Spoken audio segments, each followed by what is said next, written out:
My teammates, guys that aren't playing, coaches, front office, they trust me to, close games. So just gives me confidence to go out there, and keep trucking and trying to, get one to fall and win the game.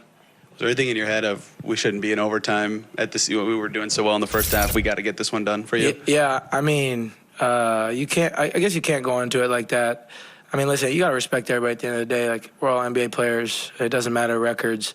They got a lot of young, up-and-coming guys in this league. Eventually they'll get it to click, but their record isn't, I don't think, is a reflection of the talent over there. There's so much talent in this league. So I think we're frustrated. You don't want to be in overtime, but, like, if I go in there and I just think about the fourth the whole time, I'm not going to be able to have that overtime performance. So, it was just, get to the next one. I think guys came together like, let's win this game. Let's get some stops. Allowed us to win the game. You typically credit your teammates on big assist nights. Career high for you tonight. What did you see in passing angles, the Rockets defense that allowed you to do that? Man, I just, early in the game, we were getting a lot of stops, like steals and stuff, and getting me the outlets, and I was just finding guys. And then me and Miles kind of got going in the pick and roll. They switched it up a little bit and put Jay Sean on Miles at the 5 so they could switch stuff, which allowed less passing angles and things for me. So that's why assists kind of slowed down there, as the game went on. But, man, I think guys are just making shots. Guys are cutting. Guys are reading me, and making shots. There's no such thing as assists if guys aren't making shots. So just trying to share the wealth, get guys the ball. Just trying to play right. I would blame Buddy for not having 20, but we'll get there eventually. Last one from me. When Ben hit the floor, what were you thinking and feeling in that moment? Yeah, obviously it's a scary moment. Don't want to see your teammates go down like that.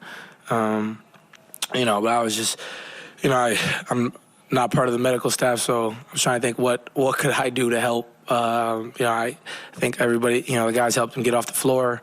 I haven't heard what's going on yet. I've just seen him in the back, praying that everything is good with him and that he's healthy for us. But it's just about trying to regroup and understand it's the next man up mentality. Obviously, you guys know Ben brings a lot to the table for us, getting downhill, getting to the free throw line.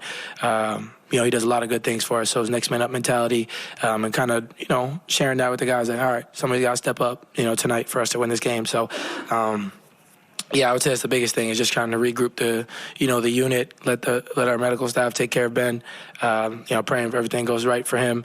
Hopefully it's just a, ankle sprain and, he can get back soon.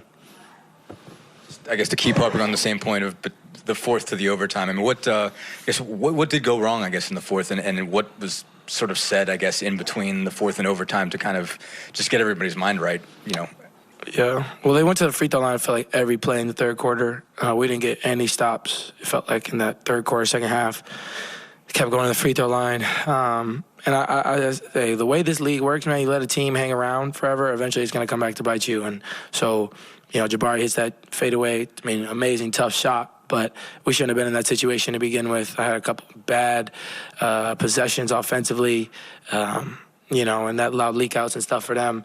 I got to be better at closing the game offensively. That was allowing them to get run-outs and things like that. But we were fouling too much, putting them at the free throw line. It felt like that impacted us. And, I mean, they're one of the best offensive rebound. I think they're the best offensive rebounding team in the NBA. So they affected the game that way as well. But it just came down to buckling down and who was going to get enough stops down the stretch. And we were able to do that. I think kudos to, Andrew had a big steal. We had guys in the right spots. Jalen with some big rebounds in overtime. We just had a lot of different guys step up.